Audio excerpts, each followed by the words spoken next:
समाज सेवी हैं। समाज को ऐसे लोगों की बहुत सख्त जरूरत है।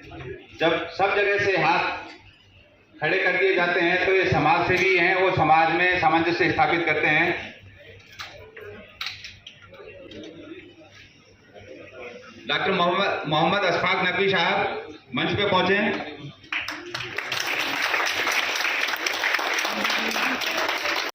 जयपुर शहर की प्रचलित एक हाथ मदद की ओर संस्था द्वारा द्वितीय जिला स्तरीय सम्मान समारोह का आयोजन 4 सितंबर को समापन हुआ। सम्मान समारोह एक हाथ मदद की ओर संस्था के सौजन्य से हुआ।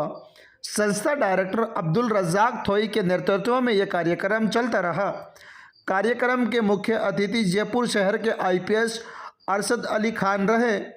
द्वितीय सम्मान समारोह का आयोजन जयपुर के राजस्थान सभागार चैम्बर भवन में आयोजित किया गया। शिक्षा के क्षेत्र में इतिहास रचने वाली झुंझुनू जिले की चैनपुरा गांव की बेटी सोहा खान पूरे राजस्थान में टॉपर आने पर उनका भव्य सम्मान किया गया। साथ ही झुंझुनू की अन्य बेटियां सना कुरैशी, मंतशा खान, स्नेहा, तनुजा आदि को मोमेंटो मेडल व सर्टिफिकेट देकर के सम्मान किया गया। इसी कड़ी बीच झुंझुनू शहर के ईमानदार युवा न्यूज़ रिपोर्टर सैयद जिब्रान को बेस्ट न्यूज़ एंकरिंग के लिए सम्मानित किया गया। राजस्थान के अलग अलग जिलों से टैलेंटेड व होनहार छात्र व छात्राएं इस सम्मानित समारोह में हिस्सा बने। साथ ही ईमानदारी की मिसाल बाकी रखने वाले झुंझुनू जिले के मोहम्मद तौफीक खत्री को भी IPS अरशद अली खान द्वारा सम्मानित किया गया, जिन्होंने कीमती सामान वापस लौटाकर ईमानदारी का परिचय दिया। जिले भर में अलग अलग टैलेंटेड प्रतिभाओं का सम्मान और बच्चों का हौसला अफजाई करते हुए ऐतिहासिक कार्य करने पर IPS अरशद अली द्वारा बच्चों का सम्मान किया गया। कार्यक्रम की शुरुआत मां सरस्वती की मूर्ति पर दीप प्रज्वलित कर कार्यक्रम का आगाज किया गया। आए हुए मुख्य अतिथि मेहमानों का संस्था डायरेक्टर अब्दुल रज्जाक थोई द्वारा माला पहनाकर साथ ही मोमेंटो देकर उन्हें सम्मानित भी किया गया। लेवल पे टॉपर मोहसिन खान की तरफ से इनको 1100 रुपए भी दिए जा रहे हैं। 100% इन्होंने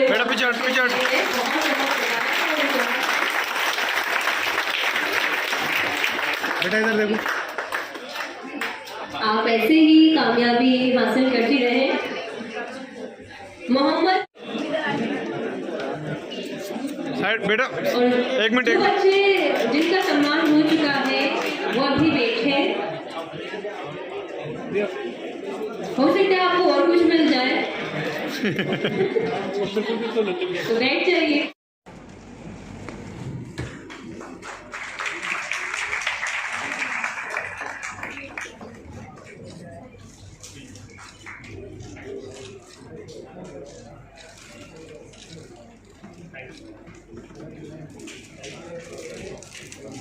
बहुत बहुत शुक्रिया आपका।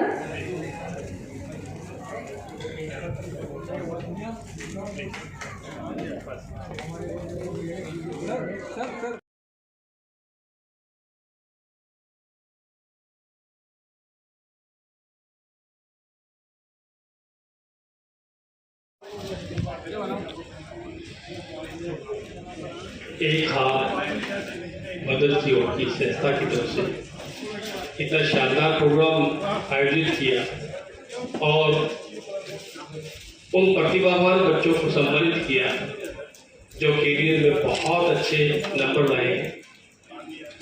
इसके साथ साथ सामाजिक क्षेत्र में अच्छा काम करने वाले या अपने रोजमर्रा की जिंदगी में ईमानदारी के परिचय देने वाले लोगों को भी सम्मानित किया गया। ये बहुत अच्छी पहल है और ख़ास तौर पे उस समाज में जहाँ शिक्षा की बहुत बड़ी कमी है,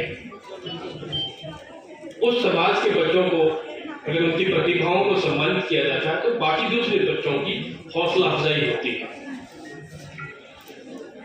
बेटी बेटी है सोहा, हमने कुछ दिन पहले जैसे आपने बताया कि हमने गांव में एक प्रोग्राम किया और वहां करके बच्ची को सम्मानित किया, तो बच्ची को सम्मानित नहीं किया, हमने उसकी प्रतिभा को सम्मानित किया ताकि बाकी बच्चे भी उससे प्रोत्साहित हों और वो सोचे कि जब सोहा जिसके फिजिकली प्रॉब्लम भी है, she is not quite well, उसके बावजूद भी 100 में से 100 नंबर ला सकती है, तो आपके पास तो सब कुछ है। एक बात मैं बार बार कहना चाहता हूं कि अगर आपकी कोई तकदीर बदल सकता है तो सिर्फ और सिर्फ तालीम, एजुकेशन, दूसरा कोई शॉर्टकट है ही नहीं। हमारे एक बहुत बड़ी यूं कहिए कि मुगालते में हम रहते हैं कि हमें एजुकेशन इसलिए लेनी है, नौकरी तो मिलेगी नहीं। ये एक बहुत आम सी धारणा जगह जगह मैं जहां जाता हूं वहां देखता हूं। हम कोशिश करते नहीं हैं, हम हायर एजुकेशन की तरफ जाते नहीं हैं और फिर कहते हैं कि हमें नौकरी तो मिलेगी नहीं। ऐसा नहीं है। मैं खुद अपने आप का एग्जाम्पल आपके सामने मैं खुद हूं कि मेरे घर में परिवार में कोई पढ़ा लिखा नहीं था, न ही कोई नौकरी वाला था और न ही कोई ये गाइड करने वाला था कि तुम्हें क्या पढ़ना और क्या नहीं पढ़ना। लेकिन हमने खुद ने एक जज्बा लिया कि हमें कामयाब होना है। और आपको मैं बताना चाहूंगा कि मैं हिंदी मीडियम का स्टूडेंट और मैं अलीगढ़ मुस्लिम यूनिवर्सिटी में गया, वहां मैंने इंग्लिश मीडियम में जाके टॉप किया।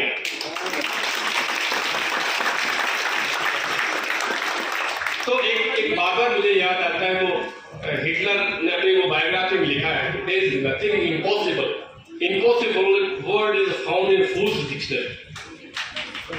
जो बेवकूफ लोग हैं उनकी डिक्शनरी में इम्पॉसिबल वर्ड पाया जाता है, अदरवाइज इम्पॉसिबल कुछ भी नहीं है। आप कोशिश ही नहीं करेंगे तो उसका होगा क्या? हर जगह आप कुरान पढ़िए, आप गीता पढ़िए, किसी भी अच्छी बुक पढ़िए, किसी भी अच्छे आदमी को सुनिए, वो ये कहते हैं कि आप अपने जिस फील्ड में हैं उस फील्ड में आप अपना अच्छा से अच्छा प्रयास करें और आपको सफलता जरूर मिलेगी। मुझे अमेरिकन प्रेसिडेंट इब्राहिम लिंकन का वो कोट बार बार याद आता है कि उन्हें एक बार प्रेस कॉन्फ्रेंस में पूछा कि लिंकन साहब, अगर आप प्रेसिडेंट ऑफ अमेरिका नहीं होते तो क्या करते?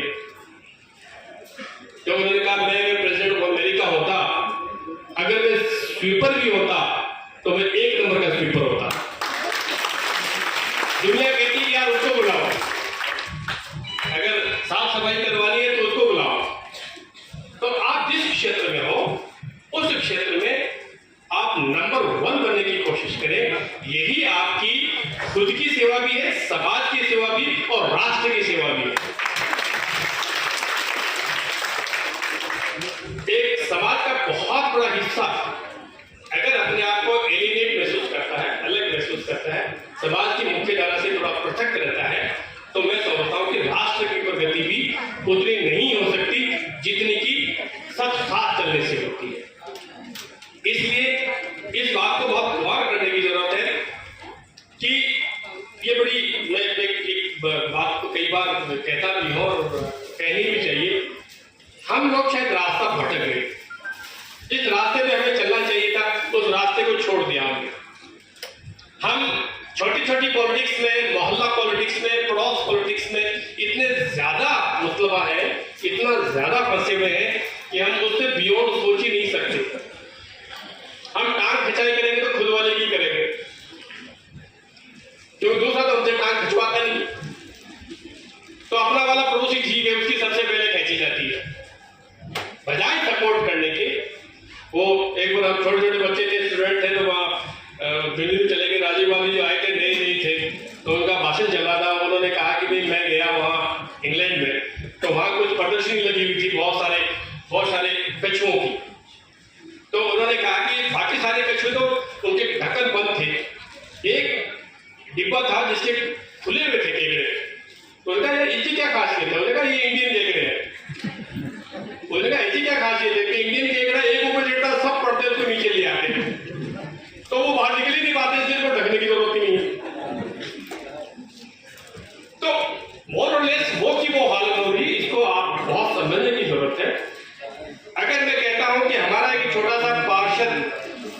छोटा प्रतिनिधि या बड़ा आगे कितना भी बड़ा मान लीजिए, वो अगर नहीं होगा तो प्रतिनिधित्व कोई और कर लेगा।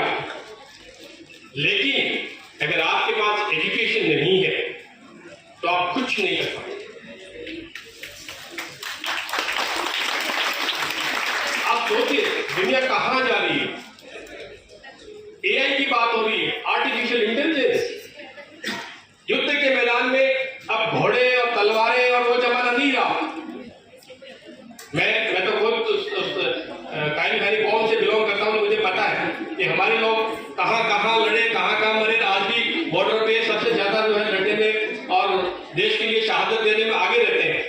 लेकिन वो तरीका बदल गया। अब वो तरीका नहीं रहा, अब तरीका है मिसाइल का, और मिसाइल से भी आगे कंप्यूटर और आर्टिफिशियल इंटेलिजेंस। यानी कहां तक पहुंच गया आप सोच ही नहीं सकते।